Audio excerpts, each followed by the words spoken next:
여의도 사사건건 오늘은 최수영, 김상일 두 시사평론가와 함께하겠습니다. 안녕하십니까? 안녕하세요. 반갑습니다. 네, 윤석열 대통령과 국민의힘 한동훈 비상대책위원장이 어제 충남 서천 화재 현장에서 전격적으로 만났죠.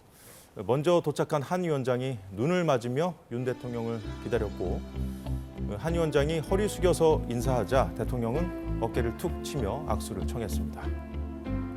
예, 차차 이런저런 얘기 나눠볼 거니까요. 일단 어제 이 상황, 이 그림 보고 두 분 어떤 생각 드셨는지 간단히 먼저 들어보겠습니다. 먼저 최수영 평론가 말씀해 주시죠. 서로 한 발씩 양보한 확전을 막은 저는 파국을 막은 아주 절묘한 타이밍이었다 이렇게 생각이 됩니다. 길게는 일주일, 예. 짧게는 3일간에 불거진 이번 갈등이 그나마 이제 물론 대단한 재난 현장이었고 가슴 아픈 현장이었습니다만은 여권의 최고 수뇌부 대통령과 당의 지도부가 최고위층이 만나서 갈등을 봉합하고 재난 현장에서 서로 힘을 합하자는 메시지를 던진 건 참으로 좀 큰 의미가 있었고 그다음에 앞으로 저 보수층이라든가 국민들의 여러 가지 우려를 불식시킬 수 있는 그런 좀 아주 상징적인 사진이었다. 저는 그렇게 평가하겠습니다. 예, 뭐 겉으로 보여진 모습으로만 평가할 건 아니다 이런 평가도 있고요. 뭐 약간의 어색함이 감지됐다는 그런 동행한 기자들의 전언도 있었습니다. 네. 김상일 평론가는 어떻게 보셨습니까? 예, 실제로 뭐 영상을 보면은요, 굉장히 좀 어색했고, 그다음에 악수를 한 다음에 대통령은 툭 쳤지만, 뭐 한동훈 장관은 뭘 뭐 기대했는지 모르지만 좀 이렇게 다가가는 모습에서 좀 포옹을 하려고 그러나 이런 게 있었는데 이렇게 좀 약간 거기에서 그냥 멈춰지는 이런 순간도 있었습니다. 근데 지금 확전을 막고 파국을 막았다 이렇게 말씀하셨는데 잠깐 막은 건 맞아요. 근데 이게 그냥 그대로 막혀지는 건지 아니면 이게 인파이팅을 막 하다가 복싱의 1라운드가 종료되는 땡땡땡 하는 종이 쳐가지고 잠깐 재정비에 들어간 건지 이건 알 수가 없습니다.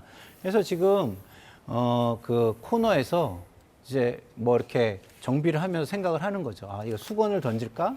아니면 2라운드를 어떻게 준비할까? 이러고 있는 상황이 아닌가. 양쪽 다 굉장히 그 고심에 고심을 하고 있는 상황이다. 저는 이렇게 좀 보여집니다. 예, 갈등의 불씨가 꺼지지 않았다는 점에서 응급처치, 뚜껑만 닫아놓은 거라는 평가가 많이 나오고 있습니다. 갈등의 본질을 둘러싼 입장이 달라지지 않아서 언제든 재발할 수 있다는 건데 오늘 아침 한동훈 위원장 발언 들어보겠습니다.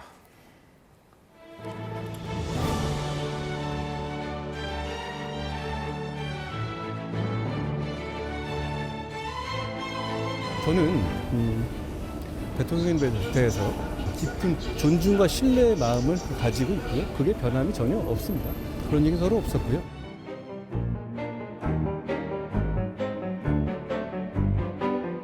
윤석열 비대위원의 상태가 특별하게 되고 있다 이런 주장에 대해 어떻게 보실까요? 저는 그런 얘기를 들은 바가 없습니다. 이해하시기 어려운 분일까요? 그런 얘기 들은 바 없다는 정도로 하죠.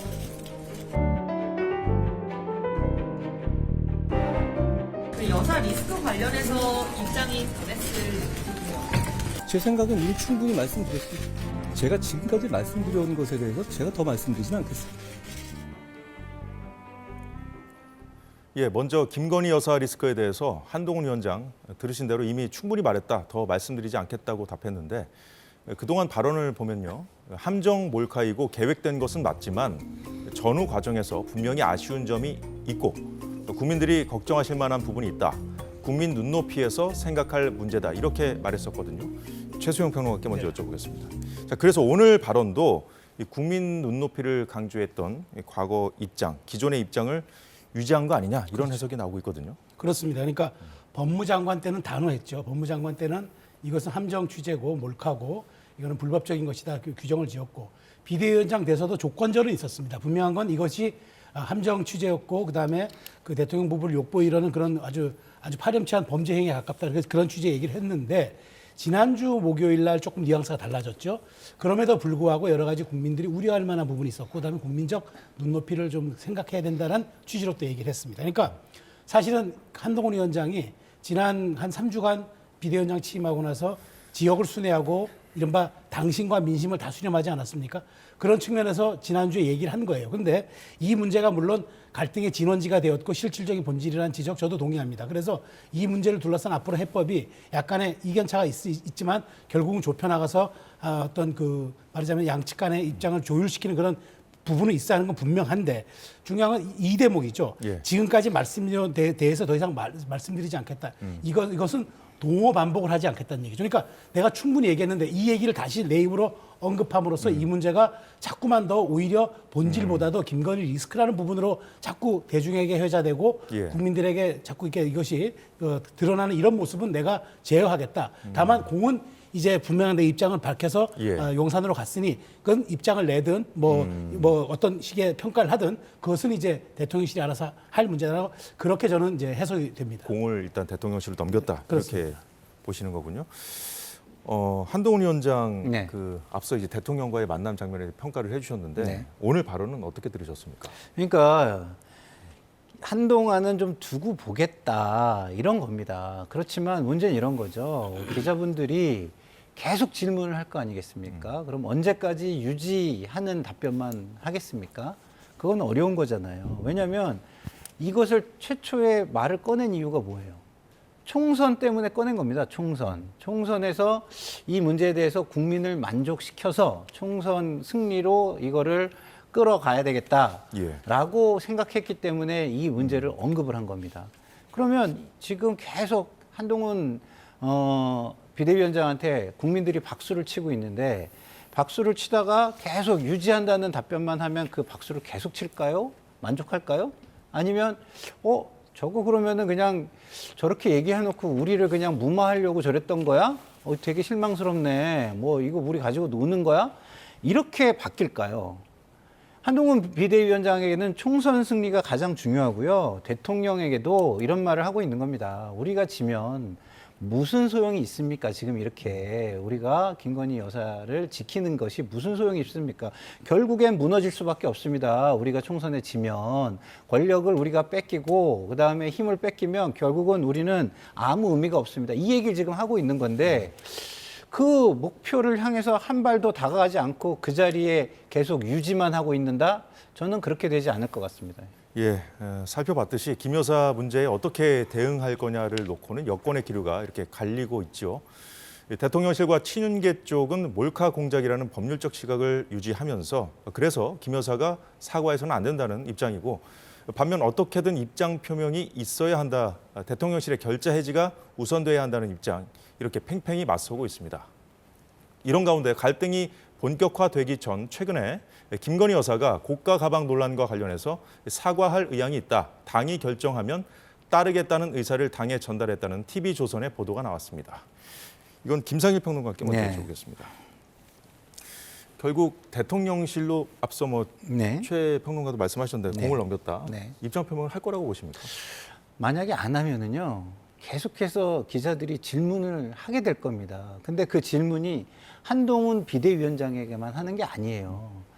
다른 모든 의원들이나 모든 그 총선에 총선을 앞두고 나서는 모든 사람에게 질문이 갈 겁니다. 그러면 이 분들이 무엇을 확인했습니까, 지금?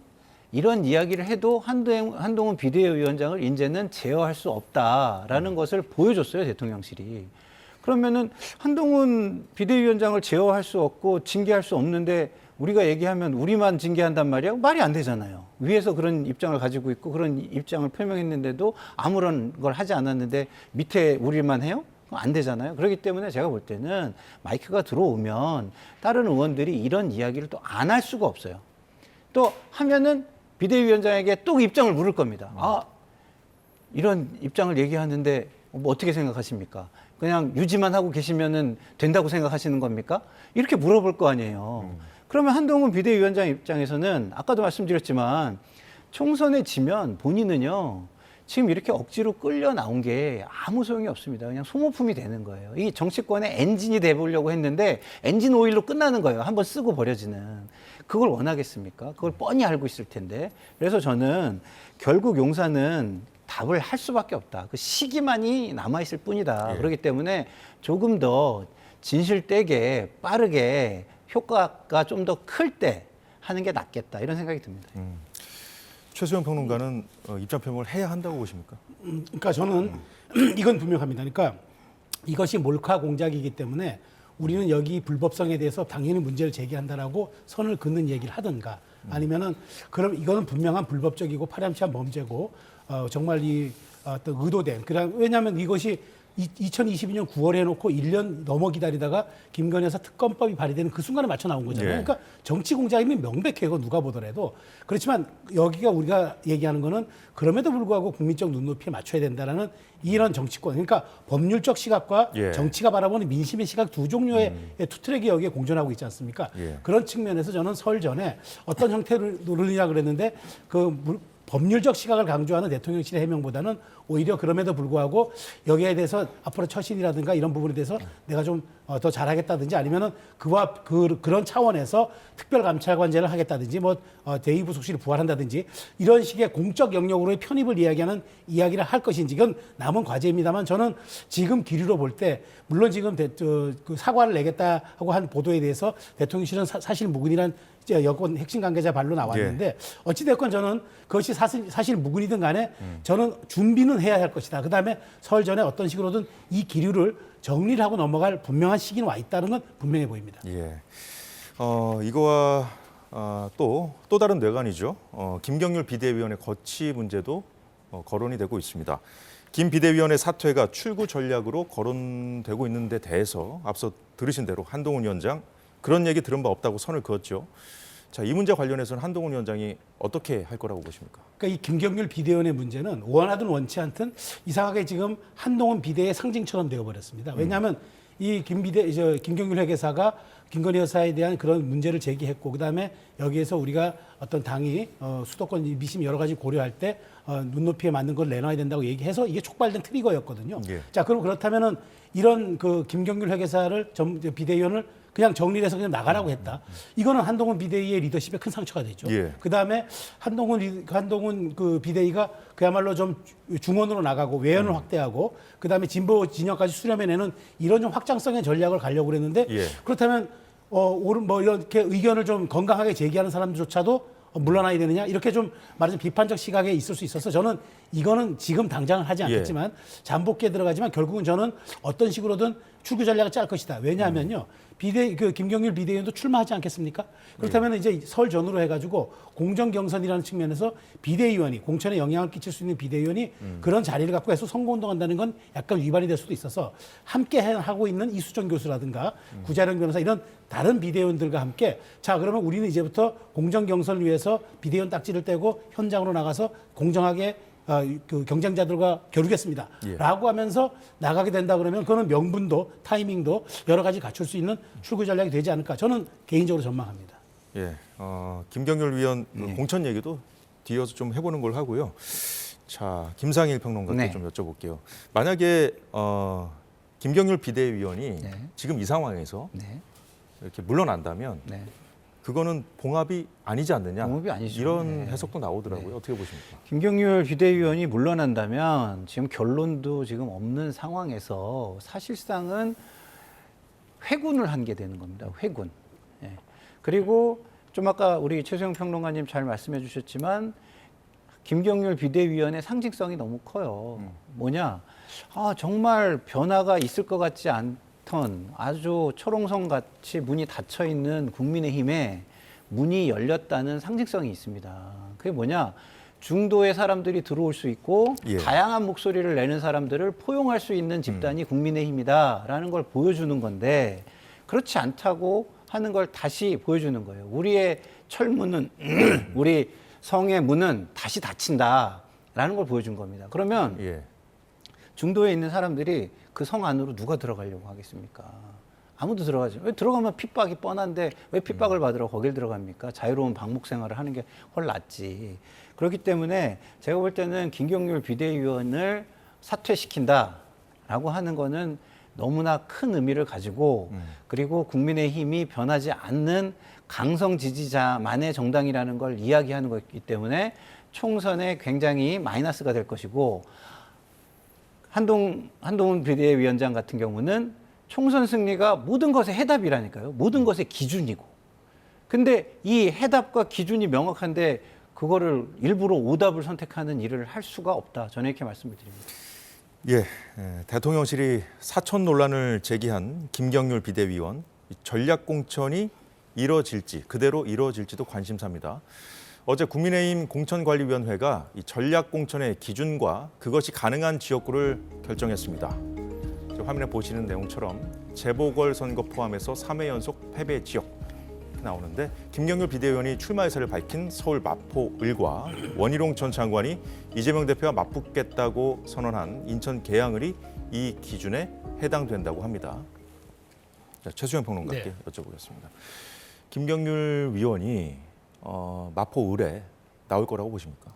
저는 이미 나가겠다고 했기 때문에 나갈 거라고 봅니다. 근데 오늘 저 지금 공관위가 발표한 저 기준을 보면 말이죠. 예. 현재 국민의힘 당원에는 이렇게 돼 있습니다. 그러니까 구체적인 공천 기준은 정해져 있지 않고 그 253개 지역구 가운데 한 20% 그러니까 한 50여 명을 예. 전략 공천할 수 있다만 큰 틀에서의 기준이고 나머지는 이렇게 공관위원이 정합니다. 공관위가 정했는데 보십시오. 지난해 총선과 지난번 총선과 지난해 지방선거죠. 그러니까 지지난해가 되죠. 예. 지난 지방선거인데 지난 21대 총선은 국민의힘이 어려웠어요. 110석밖에 못하는 그런 참패였기 때문에 그 기준을 놓고 보는 거는 조금 좀 무리할 수 있지만 지난 8회 지방선거는 대통령 당선 직후 치러진 지방선거에서 예. 거의 험지에서도 그 국민의힘이 압승을 했습니다. 예. 그런 지역에서조차 이기지 못한 그 당협위원장이라면 문제가 있다. 그다음에 지난번 3번 연속 국회의원 선거에서 진 당협위원장도 문제가 있다. 물론 그분들은 최선을 다했겠지만 네. 기본적으로 이기는 공천, 이기는 전략이라는 총선 전략을 놓고 보면은 부족한 건 사실이죠. 그러니까 그런 분에 해당될 것을 하다 보니까 마포울도 들어가고 계양을도 들어간 겁니다. 근데 그렇군요. 이걸 가지고 굳이 그래서 오늘 공관위원장이 그 얘기를 했죠. 이거는 큰 틀의 프레임에서 봐야지 그 사람들이 들어갔다고 이걸 그러니까 뭔가 이게 의도된 것으로 보면 곤란하다는 식의 얘기를 했기 때문에 오히려 저는 이분들의 현직 당협위원장 공정한 경선을 거치겠지만 예. 그런 용기와 헌신성 사실 본인은 다른 데를 좀 달라고 할 수도 있었는데도 불구하고 그렇게 가겠다고 하는 이런 용기와 헌신성을 예. 높이 사야지 이걸 사천 논란으로 조금 비화시키는 거는 이건 조금 과도한 측면이 있다고 저는 생각이 듭니다. 원희룡 전 장관이 나가겠다고 한 인천 계양을도 험지지만 네. 사실 서울 마포을도 네. 지금 말씀하신 대로 험지 아닙니까? 네. 그래서 이건 어떻게 보면은 김경률 비대위원이 거기 나가겠다고 선언한 것은 네. 어떻게 보면 희생인데 일종의 네. 네. 이거를 어떻게 사천 논란으로 볼 수 있느냐 이런 지적도 있어요. 그러니까 이게 공천을 준다는 것은 꼭 희생은 아닐 수도 있어요. 왜냐하면 그 벽보에 그 포스터 붙이기가 굉장히 어렵다 이런 표현이 있습니다. 여의도에. 그래서 벽에다가 자기 포스터를 붙인다는 것 자체가 그 어떤 헌신은 아닐 수 있습니다. 예. 그렇지만 이슈 파이팅이라는 측면에서 한번 보자고요.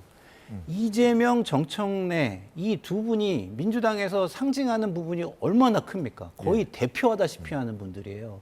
근데 거기에 이슈 파이팅을 할 만한 인물이 가는 게 당연히 중요한 거 아니겠습니까? 그러면 지금 김경률 비대위원 외에 이슈 파이팅에 적합한 후보가 누가 있습니까? 딱 한 사람뿐이 없죠. 한동훈 비대위원장 본인 말고는 없어요. 예? 근데 한동훈 비대위원장은 못 갈 거 아니에요. 이재명 당대표 지역구는 갈 수 있지만 정청래 수석 최고위원 지역구는 못 갈 거 아닙니까? 체급 차이가 난다고 당에서는 생각할 테니까. 그러면 이런 좋은 이슈 파이팅이 그야말로 전략 공천을 하는 예. 이유지 또 다른 전략 공천의 이유가 어디 있습니까? 그러니까 이걸 사천 논란으로 몰고 간다는 건 뭐냐면 총선에 대한 생각은 없는 거예요. 오로지 대통령한테 줄 서겠다는 생각만 있는 겁니다. 정치할 자격이 없는 거예요. 만약 그렇게 생각하는 사람들이 있다면. 저는 그렇기 때문에 이 출마는 당연한 거고요. 전략 공천 내지는 그 국민의힘의 그 용어로 바꾸면 우선 추천을 하는 공천을 하는 게 저는 맞다고 봅니다. 그러면 김경률 비대위원이 비대위원직도 유지하고 전략 공천 만약에 받아서 경선에 나갈 들어가면 가능성이 경선 들어가면 비대위원 내놔야죠. 왜냐하면 공정한 경선을 그렇죠. 해야 되니까. 예. 그렇지만 경선이 아니라 우선 추천 공천을 한다면 비대위원 내놓을 필요가 저는 없다고 봅니다. 그리고 만약에 우선 추천을 안 한다면 예. 저는 거기에서 후보될 가능성이 상당히 떨어진다고 봅니다. 이랬든 저랬든 거기에는 지역에 이미 당원들이 존재해요. 그리고 현역 당협위원장의 프리미엄이 엄청납니다. 그렇기 때문에 왜 김용남 의원이 사퇴하고 나온 이유가 뭐예요? 사전 정리를 하려고 당에서 해주다 보니까 사퇴하고 나온 거거든요. 만약 거기도 경선을 했다면 박문규 전 장관이 꼭 경선에서 승리라는 법이 전혀 없습니다. 예. 예, 잘 들었습니다. 이전에 당 대표들과 달리 한동훈 위원장은 차기 유력 대선 주자죠. 이재명 대표와 대권 지지율 1위를 놓고 앞서거니 뒤서거니 하는 정권의 2인자가 당의 대표가 됐고 이제는 당정 간의 힘의 균형추가 생긴 거지 않습니까? 최수영 평론가께 먼저 여쭤보겠습니다. 지금 그래서 앞으로 이제 공천 절차가 본격화되면요, 더 큰 파열음이 날 거다. 지금 사태의 본질은 공천 힘겨루기다 이런 시각도 있더라고요. 그래서 좀 지금 언론에서는 사천 논란이냐, 그 갈등의 원인이 김건희 여사 리스크냐 여기에만 국한되어 있는데 좀 더 큰 틀에서 봤을 때 본질적인 문제가 따로 있다고 보시는죠? 그래서 저는 예. 그 한동훈 위원장이 이런 오해를 불식시키기 위해서 이런 과감한 제안을 한번 할 필요가 있다고 봅니다. 뭐냐면 각 언론사와 여론조사 기관에 예. 이 나와 이재명 당대표의 이 민주당 당대표의 대선 적합도 여론조사를 그만둬달라. 나를 포함시키지 말아달라. 공식 요청할 필요가 있어요. 왜냐하면 지금 그런 걸 안 해놓고 지금 계속 국민의힘에서는 이재명 대표가 적합도 여론조사를 하다 보니까 예. 지금 이 정권 출범이 1년 한 반밖에 안 지난 상황에서 바로 벌써 차기 대권이라는 어떤 그런 구도가 형성되면서 혹시 미래 권력 아니냐. 그러다 보니까 한동훈 위원장의 당연한 행보도 혹시 저기 자기 사람 심는 거 아니야? 혹시 여기에 자기 의도대로 또 공천 관철하는 거 아니야? 왜냐하면 한동훈 위원장이 공천관리위원장을 모셔오지 않았습니까? 이런 측면에서 이런 오해를 불식시키고 한동훈 위원장은 나는 총선용으로 여기에 왔고 오직 총선 승리 외에는 나의 다른 의도는 없다. 나는 총선용 원포인트 릴리프다. 예. 라는 얘기를 공식화하면서 그런 요구 조건을 언론사라든가 여론조사기관에 요구하고 그다음에 대통령의 민생 과정들, 그다음에 지금 대통령이 추진하는 여러 가지 정책들을 예. 당이 이것을 소화해서 총선 공약화시키고 정책화시켜내겠다. 이렇게 얘기한다 그러면은 사천 논란이 사라지죠. 그런데 이러지 않고 혹시나 한동훈 위원장이 자꾸만 또 다른 사람들을 여러 군데에서 이렇게 얘기를 꺼낸다 그러면은 예. 이건 또 다른 오해를 살 수가 있어서 이 부분에 대한 상황 관리가 좀 필요한 것 같아 보입니다. 예. 이번에 당정 갈등 사태가 벌어졌을 때 그 대통령실에서 이간질하는 사람들이 있다 그렇죠. 한 것도 바로 그런 말씀하신 맥락으로 그런 저는 맥락으로 생각이 하신 됩니다. 거다고 보시는 거죠. 저 김상일 네. 평론가는 어떻게 보십니까? 공천 문제와 좀 근데 일단 연결해 이런 주셔서 보는 거예요. 그런 시각에 대해서. 그러면 한동훈 비대위원장이 원희룡 장관을 한 게 사천입니까?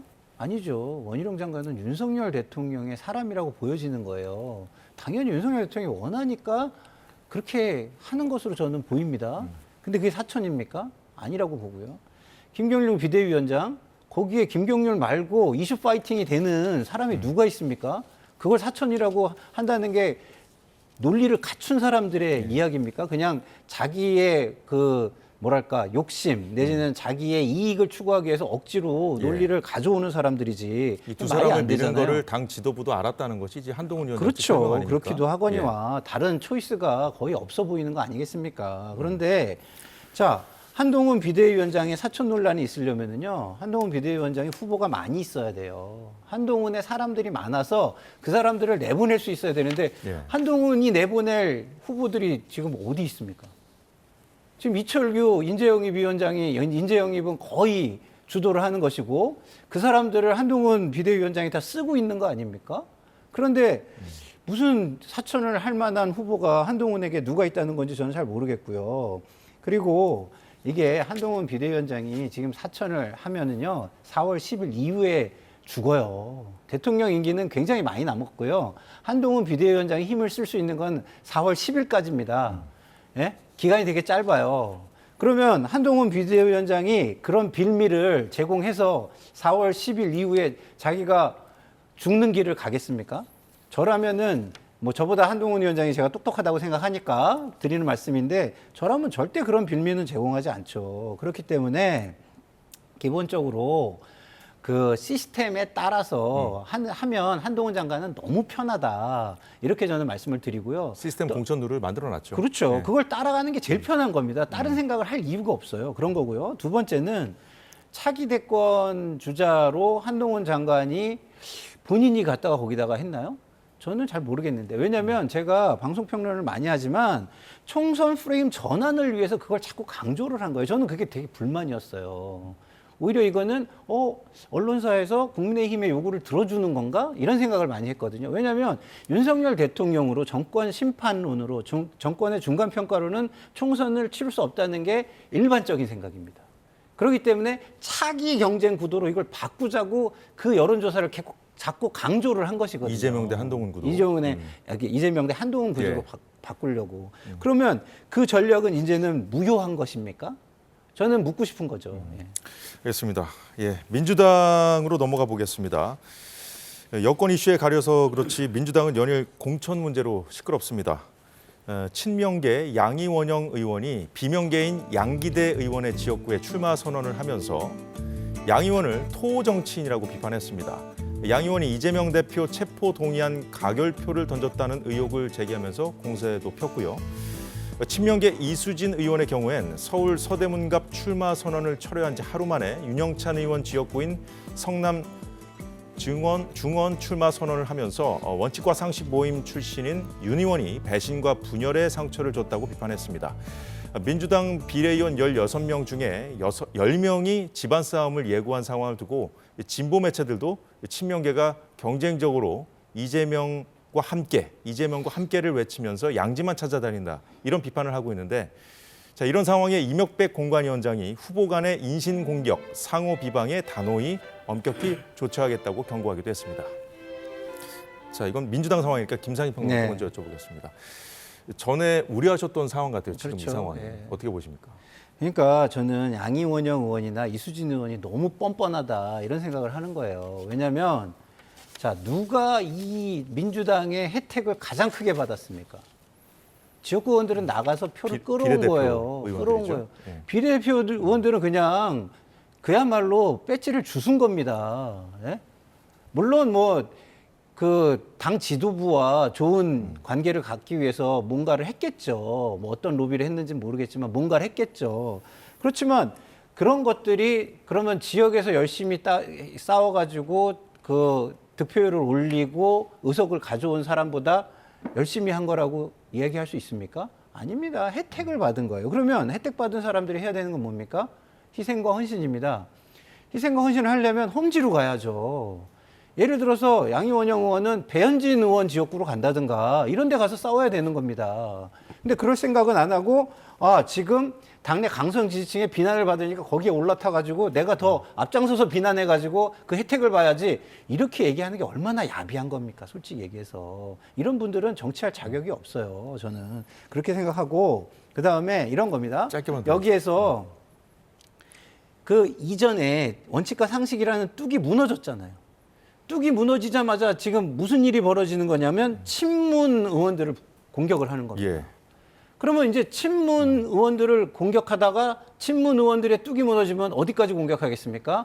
이제는 같은 친명끼리. 찐명 간별사가 나타나게 되는 거예요. 예. 그러면 우리는 찐명 간별사가 나타났을 때의 결과를 이미 보았다. 이런 말씀을 드릴 수 있겠습니다. 자, 이제 뭐 자객 출마라는 표현이 나오던데 예, 최수영 평론가는 어떻게 보십니까?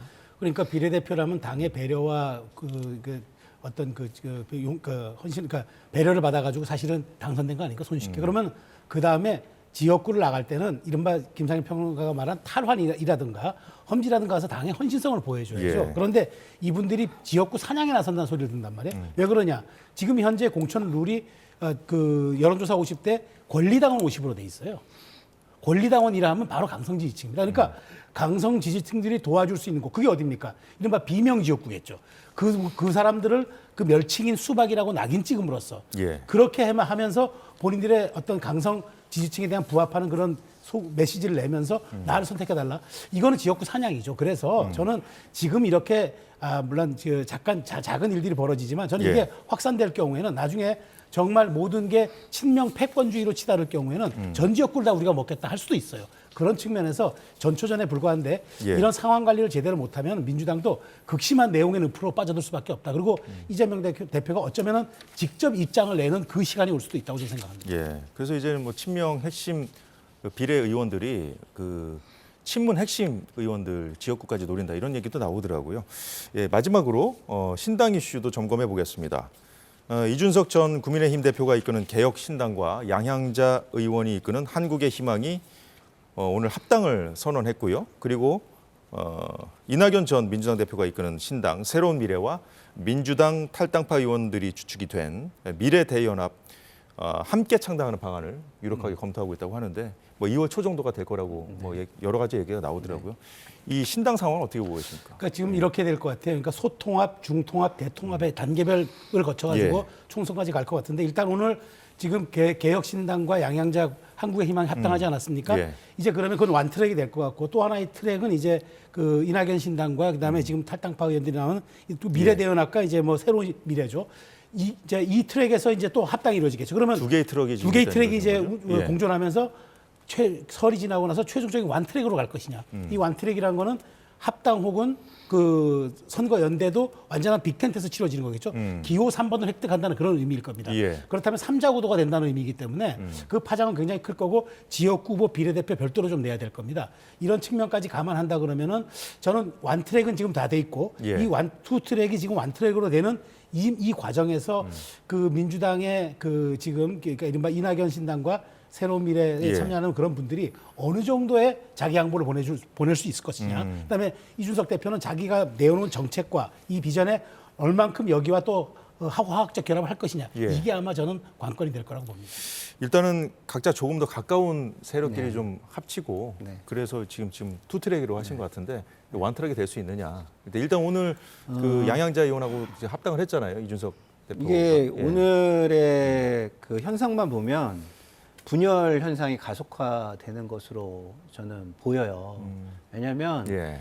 최초에 나온 얘기는 뭐였냐면 어쨌든 다 같이 열심히는 하지만 당은 하나로 모이자였어요. 삼지대 빅텐트였죠. 네, 빅텐트였죠. 예. 한 당으로 출발하자였어요. 근데 한 당으로 출발 못했습니다. 그래서 이준석 신당이 먼저 나왔죠. 그럼 이준석 신당이 먼저 나왔으니까 이 주도권 싸움이 되는 거 아니냐 이렇게 생각해서 아 그러지 말고 예. 모두가 좀 헌신하고 양보하는 입장에서 지금 양당 기득권 정치의 폐해 이거에 좀 집중을 하고 그 다음에 상대를 악마화하는 대결 혐오 증오의 정치를 해소하는 쪽에 포커스를 좀 맞추자. 그랬기 때문에 우리가 먼저 우리 걸 내려놓고 헌신과 진정성을 보여주자 이랬는데 지금은 헌신과 진정성보다는 자기 주변 사람들과 자기의 지분을 넓히는데 조금 더 신경을 쓰고 있는 모습으로 보여요. 예. 그렇게 되면 어떻게 되겠습니까? 사람 중심의 정당이 또 탄생할 수밖에 없는 거예요. 그러니까 이준석 신당은 이준석 대표 중심으로, 그렇죠. 이낙연 신당은 네. 이낙연 대표 중심으로 그렇죠. 해서 서로 점점 더 섞이기 어렵게끔 섞이기 갈 거다, 어려워지는 이렇게 보시는 겁니다. 거예요. 대표성이 생기고 상징성이 생기고 그리고 그 주변 사람들은 그 주변으로 모여가지고 그거를 강조하면서 자기의 위치를 차지하려고 하고 그러면 점점 더 결합하기가 점점 더 어려워질 텐데. 결합하기가 어려워지는 겁니다. 가치 중심으로만 가야 되는데 예. 사람들 중심으로 지금 재편이 되고 있다는 측면에서 굉장히 빅텐트가 어려워지고 있다라는 생각이 들고요.